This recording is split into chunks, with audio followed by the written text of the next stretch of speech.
everyone. Welcome to Food Talk Live. I'm your host, Danny Nierenberg. So there are people you meet in your life who change it irrevocably for the better. And for me, Tanya Steel, my guest today, is one of those people. I had known of her and about her for many years. And then about 2 years ago, met her in person when she invited me to a conference she was organizing. And it was one of those moments when I couldn't even believe she knew my name, and I was very awkward about it. I even told her when we shook hands, I was like, I can't even believe you know who I am. I really had every reason to be nervous and excited to meet Tanya, because when I tell you about her, it will blow you away. Tanya Steel is currently the Vice President of Strategic Development of the Careers Through Culinary Arts program and the Award Director for the Julia Child Award. She is the author of 3 books, the newest of which was in 2018. It's called Food Fight, A Mouth-Watering History of Who Ate What and Why Through the Ages. And it was an Amazon Best Children's Book of the Year. And we also featured it today in Food Tank's children's book list. She conceived the Kids State Dinner with former First Lady Michelle Obama.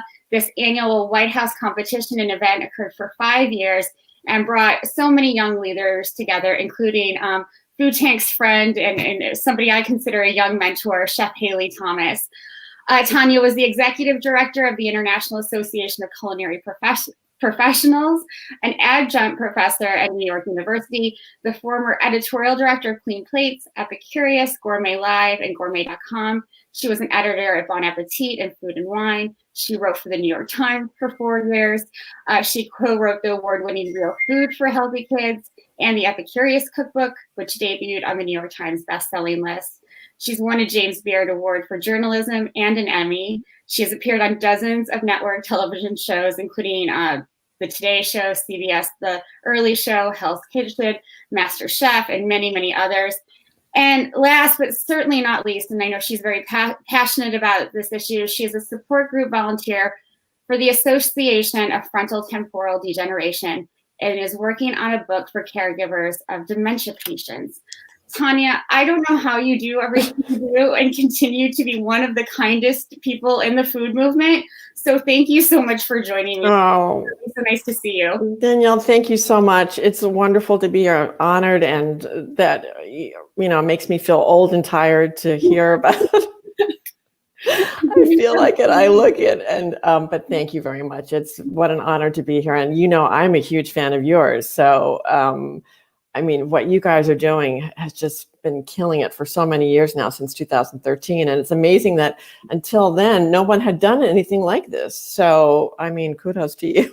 Thank you. Thanks. And again, you changed my life. So I just I'll always be grateful. So I want to talk, before the show, we were talking to Bernie Pollack, my co-founder, about the new administration. And I wonder what your thoughts are on what President-elect Biden and Vice President-elect Harris will do on food and agriculture. Do you have any predictions? I predict and hope, and putting it out there to visualize it to happen in the universe, that in fact, as Mark Bittman actually wrote in a great op-ed in the New York Times recently, we need to really have a Secretary of Food and Well-being. No more agriculture. We need someone to focus on the fact that there's so many food and social inequalities in this country. The food insecurity is through the roof. It's been something I've worked on for so many years. And in fact, now a terrifying figure of like 51 million Americans, which includes many children, are now living in a food insecure household. It's so devastating and heartbreaking to see those long lines in all of those food banks.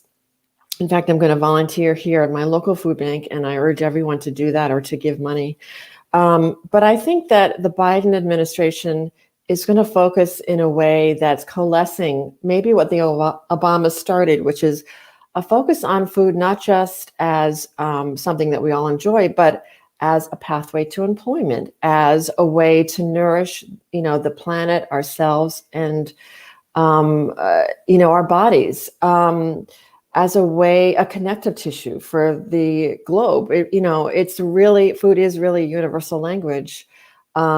And I think that people are starting to realize the importance of small farmers, something that you guys really champion. You know, there's a devastating statistic in that article that Mark Bittman wrote that we used to be, 150 years ago, we were like at 56% of us were farmers or lived on farms.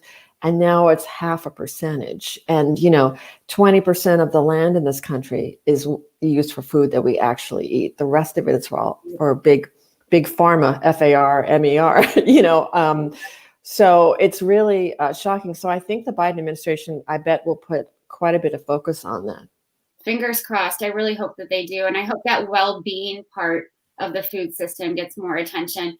I mean, it's, we've ignored things like nutrition. We've ignored, the joy of food. It shouldn't be something that just sort of fills you up. And I think so many people in this country had not had the opportunity to nourish themselves with foods that are healthy. And we need to make healthy food more accessible and affordable. Absolutely. I just went recently to a Walmart. I follow the Michael Pollan school of, eat real food, not too much, mostly plants. That's basically, except for ice cream, which I'm trying to move out of my life a little bit finally. But and so I walked into a Walmart to get some vegetables because it was on my way home. And, I bought zucchini there, very fresh vegetables, like completely great vegetables. Zucchini there for 25 cents, a sweet potato there for 49 cents. And I walked out for under $1. Obviously, I need a few more things, but there are ways to make healthy food accessible. And actually, that's one of the things that CCAP is teaching. But one thing I did want to mention that I really would hope that Biden administration does focus on as well is that the pandemic has really laid bare that we have a broken food system. And the fact that all of these poor essential workers went to work, braved the subway and, went into all of these grocery stores and were stocking them up. I mean, and they get such low wages, and the, people that are picking all the fruits and vegetables and are getting so little, in terms of compensation. We need to fix that. It's really critical. So that's one of the many things we really need to focus on moving forward.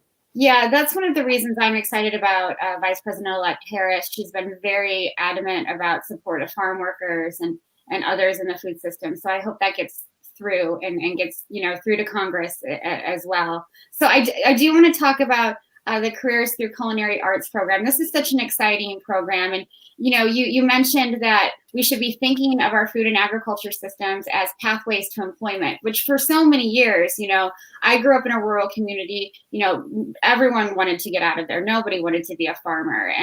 And especially me. And I didn't grow up in a farming family, but also, I waitressed and worked at restaurants all through college and graduate school because those are the kinds of jobs that you can get tips and pay well. But we really want to expand those jobs into something that are careers that people feel good about, so that they're not just jobs that sort of get people through a tough time or their first jobs, but jobs that are actually something people can feel proud about and that young people want to go into. That's so true. And, that's one of the great things about CCAP, as it's called. It's actually founded 30 years ago by Richard Grousman. Right. So it's been around for a long time, and he's incredibly trained 350,000 people through the CCAP program. They're all high school students. Now we've expanded the program to middle and high school students. So currently we do 15,000 students across the country in 6 locations. And we are teaching them not just culinary schools, but job and life skills and career readiness and how to build a resume, how to go on an interview. This is what you do with your knife. This is how you chop some carrots, but also here's how you respond to a prospective employer. Here's what's expected of you. So we provide internships, externships, apprenticeships. We provide career counseling.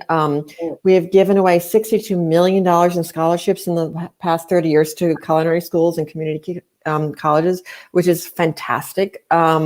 So we're really very, very laser focused now more than ever. Our kids really need us to help show them the way to get employment. So their families are relying on it, and they're relying on us. So if anyone has any extra dollars left for the end of the year, if you go to ccapinc.org, we're doing our year-end appeal to help all of these 15,000 kids across the country. That's great. That's great. And it is such a pathway. And when I was doing the research for this, like 3 decades, I didn't realize it had been around for 3 decades. I know. Completely brilliant of him. And we've had incredible ambassadors. Right now, Marcus Samuelson, for several years, has been one of our chairs. He's spectacular and such a mentor and so inspiring. And, these chefs, that's another thing that we should talk about, is the restaurant and hospitality industry has been crippled. And just, it's devastating. It's been a broken system for a long time. And now hopefully we're just all praying that people like Tom Colicchio are getting Congress to look at this Independent Restaurant Act and to fund that, to provide, just like we're doing for airlines, to provide some, billions of dollars, because 12 million people are employed by the restaurant and hospitality industries. So while our kids at CCAP are able to pivot, we've pivoted them into things like hospital cafeterias and community kitchens, and they're giving back to their own community, which is such a beautiful thing for them to feel like they're actually being needed and giving back on their own. So we're able to, move these kids to other types of jobs and go into the food sector and all different food corporations. But at the same time, we also need to really help fix the restaurant and hospitality industry and work on it. And so Danny Meyer and all of these people are working so hard to hopefully get the funding through Congress and to, help the restaurant industry get back, because it's going to be 12 or 18 months before, the restaurant industry can crawl back. And they are such the fabric of our community. I mean, they are absolutely like the recipe to having a really wonderful neighborhood. Absolutely. And it's not just those 12 million people who work in food and hospitality, but it's all of us who depend on those restaurants. I mean, my whole, I more than I like to admit, went out to dinner quite a bit, and not having that ability now, it really does change your life. So it's not just that those jobs are gone, but like you said, they're the fabrics that hold our community together. The reason people move to certain areas, the reason I live in my neighborhood, is because there were so many restaurants around that I could walk to. And the fact that some of those folks might not be able to go back into business is sad. We have to do something. So saverestaurants.org is what Tom Colicchio and so many others are passionate about, to really save the restaurant industry and get some legislation passed that will really help keep these businesses and our communities thriving and surviving. Exactly. And I really do believe there's a pent-up demand. I mean, so many of my friends have said, I am so sick of cooking, right? And sick of their own recipes. And, once things get back to normal, we all, have had our vaccines, and, life starts to become back to semi what it was. Yeah. And we will be so grateful for that. Hopefully that feeling of gratitude. I really hope everyone goes out and supports their local restaurants.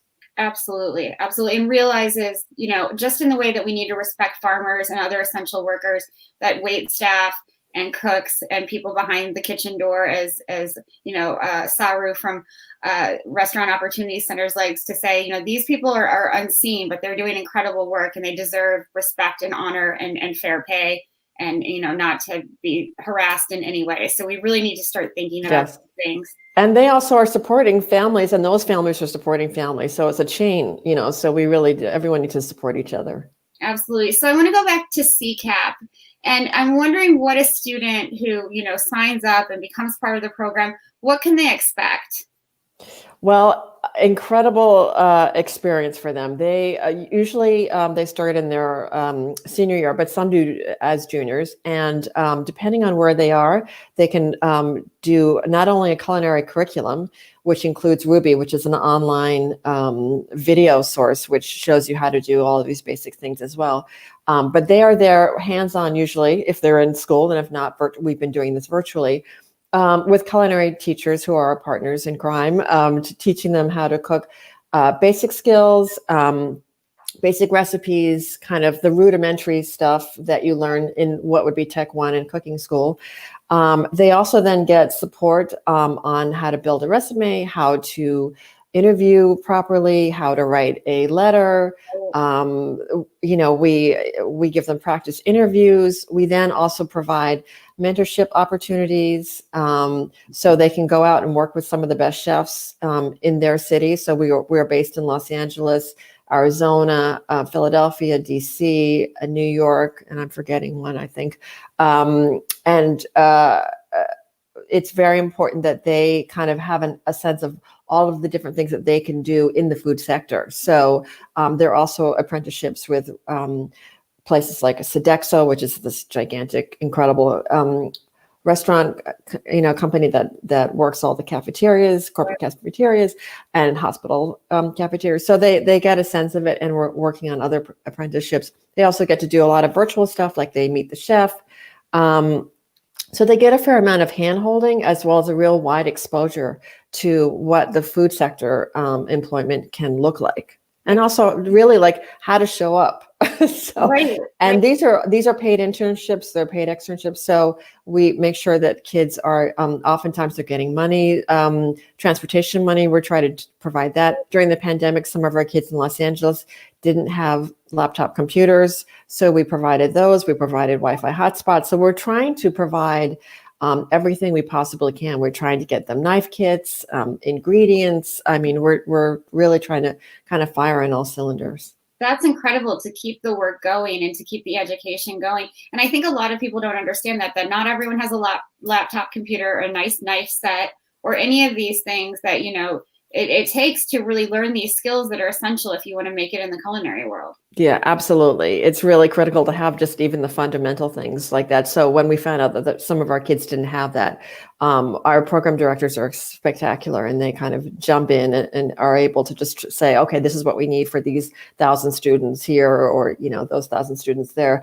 We do have 7 schools in the Navajo Nation in Arizona, which is so cool. And one day I'm going to go visit them. And so, yes, yes, the 2 of us should go.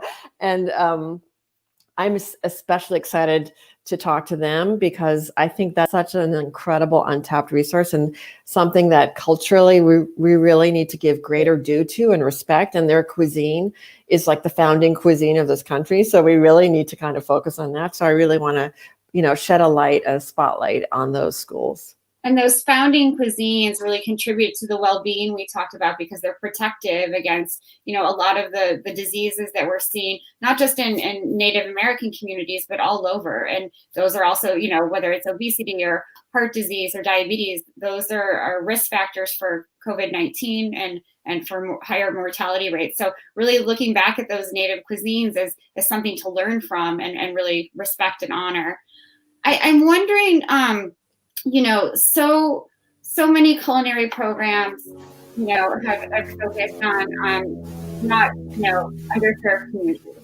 And it sounds like what you're trying to do is really make sure that folks who might not have known that this was an opportunity for them now have, now see the food system as a real opportunity. But how do you, sort of battle against, racism and sexism, misogyny, all of those things that have been really a part of restaurant culture for so many years?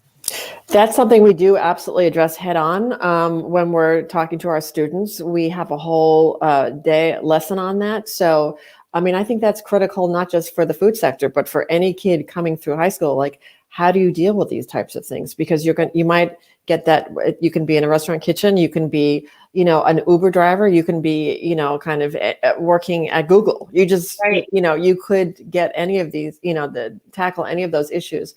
So that's something that we really want to work on with the kids. And, I think it also stems from confidence and respect. And that's one of the things that CCAP has really been able to instill in these kids, is feeling confident in your abilities and in your skill set, in your ability to communicate, and to feel a respect for, what you've accomplished. So I think that's really so important for kids.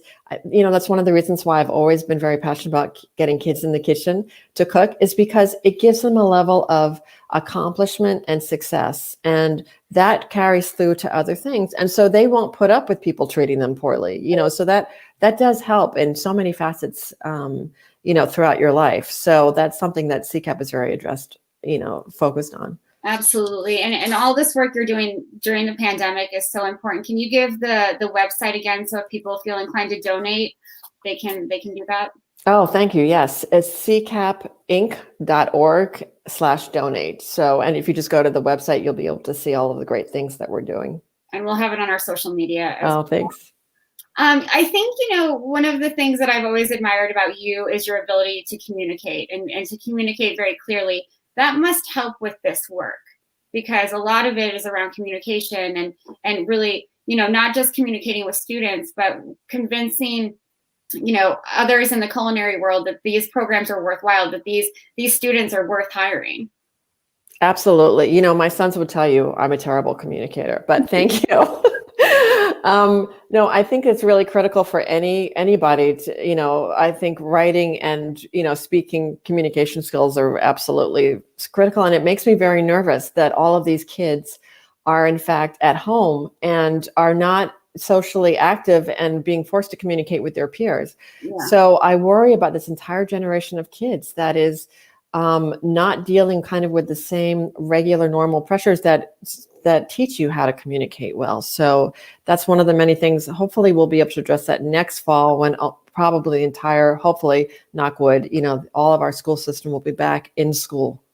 Absolutely. There was just a great comment. Can we bring it back up, Bernie? Oh, Owen Osborne. I love him. For our podcast listeners, I just want to read it. Mrs. Steele is such an inspiration. Her work will help kids around the world learn about and love culinary arts, as well as see the benefits of healthy food. Another one I love, you were talking about agriculture, also how to deal with the problems we teach kids how to deal with. It's that they know they are supported by CCAP. That's so nice. Owen was one of the kids that won the Kids State Dinner in one of the years. So we had, 56 winners every year for 5 years. So Owen was just a rock star, and he's gone on to do incredible things, as have Haley Thomas. She was in our first year, and so many kids have gone on to do spectacular things. Again, they're getting confidence, those kids. Right. They're gaining, confidence and skills. And it just takes them on this path that, will provide success, not just for them and their families, but hopefully they'll be able to pass the torch and to pass it on to that next generation of kids who are looking up to them. Absolutely. And I know Haley with her nonprofit, the Happy Organization, is doing that. I'm sure Owen is too. It's amazing. So, and I know they look to you as a mentor and as a real example. So thank you. Thank you for Haley Thomas. That's all I have to say. Oh my God. Thank her parents. They're killers. Yeah, they're amazing. They're amazing. They have 3 great kids. Yeah. I'm wondering if you have, we've mentioned Haley, we've mentioned Owen. You get to work with so many amazing people, including a lot of youth. Is there another story you'd like to share? Is there a special story from a student or a family that you've worked with that, really can, shows how important this is? I think there's one that really, I hate to choose, it's just always stories about kids, but there's one kid that I'll never forget who kind of changed my life, which his name is Owen, and I'm not Owen. Oh my God, I've forgotten his name now. Bray. And he started something called Bray's Brown Bags because he was in Haley's class, so to speak, of Kids State Dinner of the first year, which was 2012, where we did it at the White House. And he was from Delaware, and he went home. He came to the Kids State Dinner. And met Mrs. Obama and met the president and left Washington, D.C. in that incredible weekend that affected all of us. And as they were driving home, he saw some homeless people on the street in Delaware. He went into his house as soon as he got back, packed up, I think like 6 or 7 brown bags of food. And his mom said, where are you going, Braden? And he said, I'm going to give this to the homeless people. Let's go back. This is an 11-year-old. He was like 4'2". He was the cutest little tiniest thing. And so they drove back and he gave out the bags, the lunches to the homeless men. And from that day, they started something called Bray's Brown Bags, which I think they still do. And it's food for the homeless.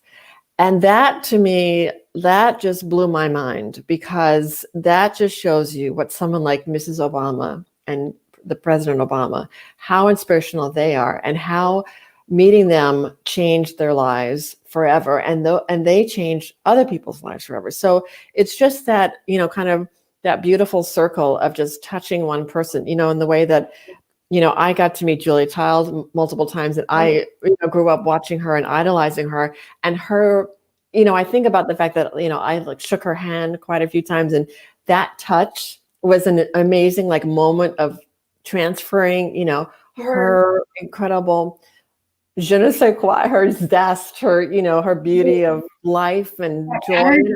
and Yeah. energy. And that transferred to me, and I want to transfer it to kids, So I think, and people like Owen are doing that, and Haley and Braden, they're transferring it to other kids. So I'm hoping that kids, keeps doing this. This generation of kids is spectacular. They are so focused on the planet. They are, they're just, Greta Thunberg is a rock star. Just they're, hopefully they're going to save us from this, we've screwed up, and hopefully they're going to come in and save us. Absolutely. Tanya, I wonder if you think that the pandemic will lead to more interest in the work that CCAP is doing. Will you have this influx of students? Because I feel like, we talked about it before. Some of us are tired of cooking. I am. I'm like, I've gone on strike a little bit, but but I think more kids are in the kitchen than ever before, and more young people are in the kitchen. And I feel like they're going to want this. They're trying to learn these skills on their own right now, but they're going to want more information and want more education. I really hope so. I think that, once you don't give someone a fish, you teach them how to fish, that old adage. It's so true. And I think that more and more kids, especially during the pandemic, have been forced kind of to get into the kitchen. And in fact, hopefully parents are using, cooking as a math class, as a science class, as a cultural class. In fact, my book, Food Fight, is all about the history of the world and the history of food together. And it's, 14 most important eras in the world, and how what we ate and what a kid's life like in all of those eras, what a day in the life was like for them. And hopefully it'll inspire kids to really kind of get in the kitchen and understand kind of the importance of food that it's had throughout our culture, and how it's not just sustains us, but it is part and, like just such a part and parcel for kind of who we are as a culture. And I love always kind of reiterating to kids how important it is to celebrate their own cultural heritage through their food. So,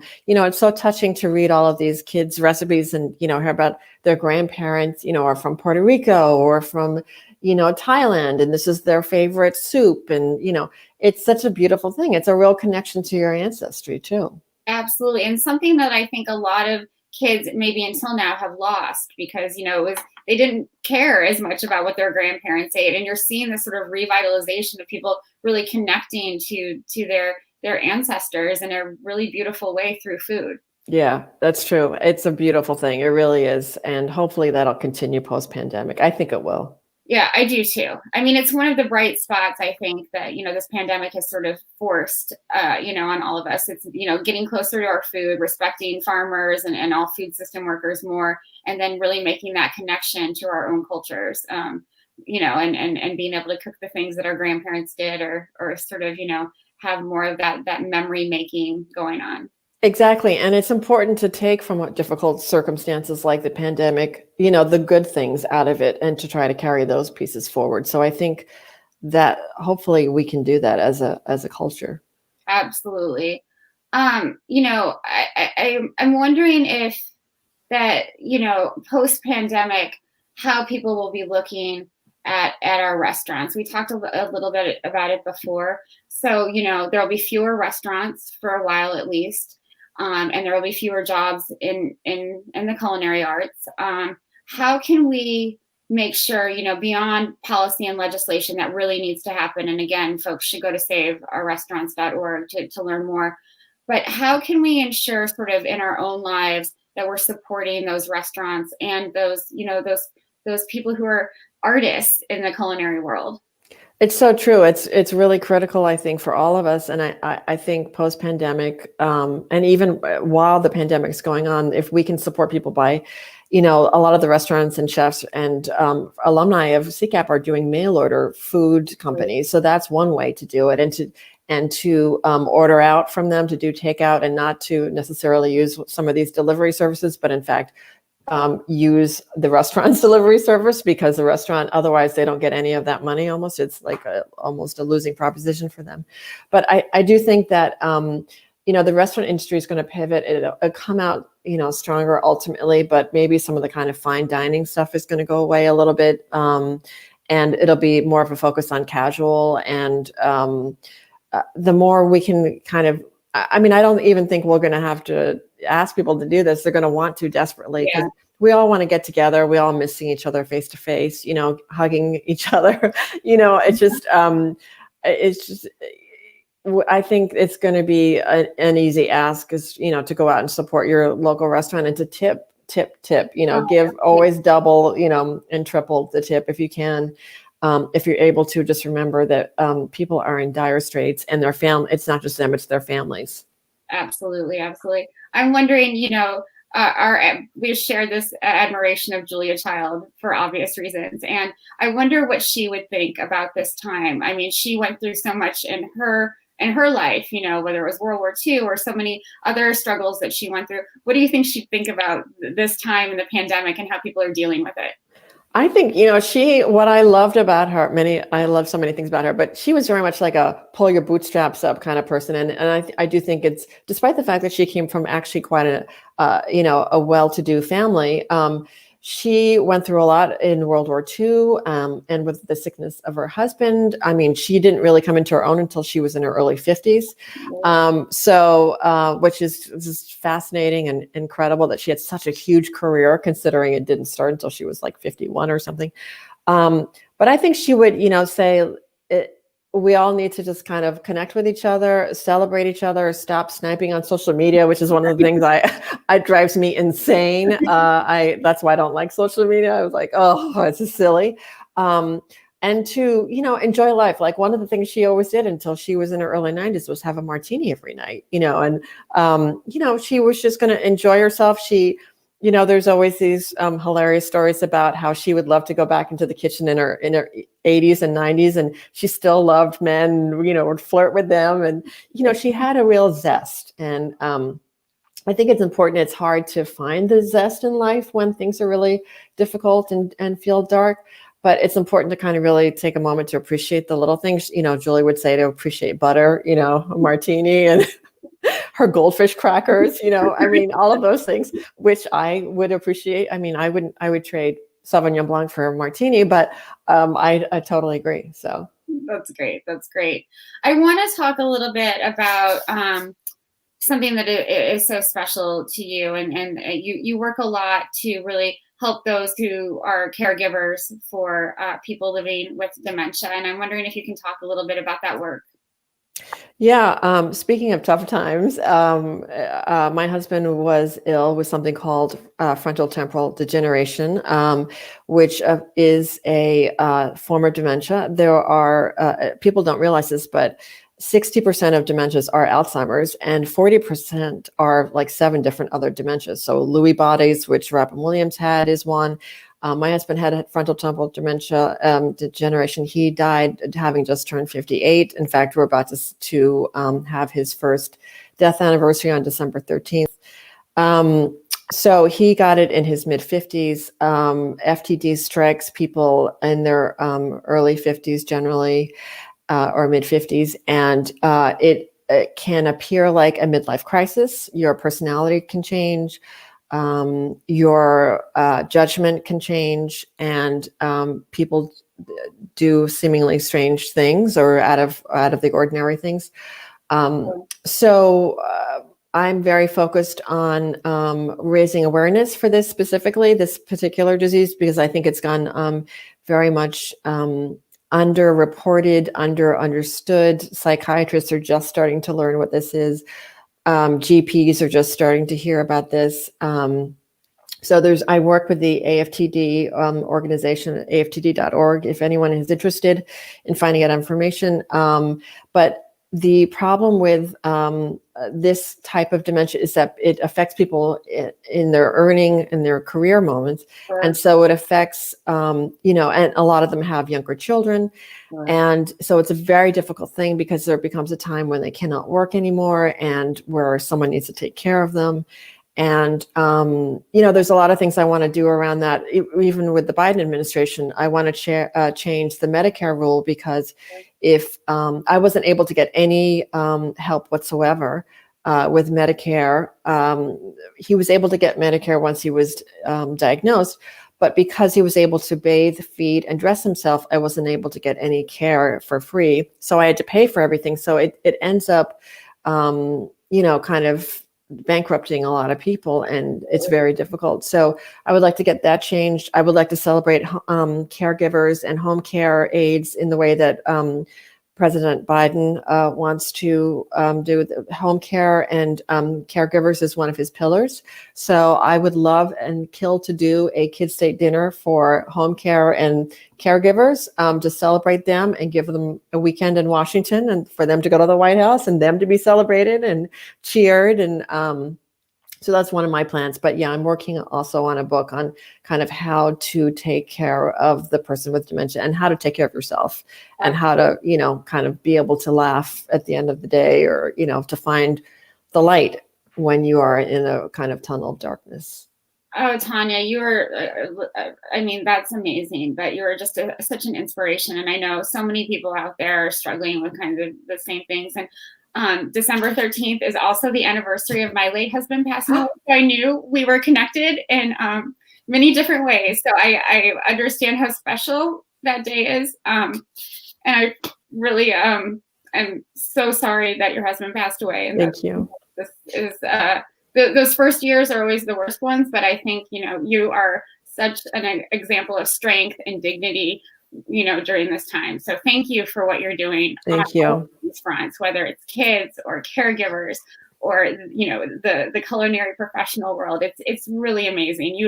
You've inspired me in so many ways. And so I want to thank you for this work. Can you give the website out one more time for folks who want to donate to CCAP? Yes, it's ccapinc.org/donate. Yep. That's great. And that money will be well used, I know for sure. Tanya, thank you. So nice to see you. Danny, thank you so much. It's been really beautiful. And I just feel honored to have been here. And you guys are just doing incredible work. So you keep going. I don't know, try to get some sleep, make sure to rest, make sure to have a glass of Sauvignon Blanc as well at the end of the night. Or no fashion. Okay. There you go. Yeah. Yeah. Thank you. Be well, my friend. I hope to help you. you soon. Me too. All right. Thanks again. Thank Bye. you.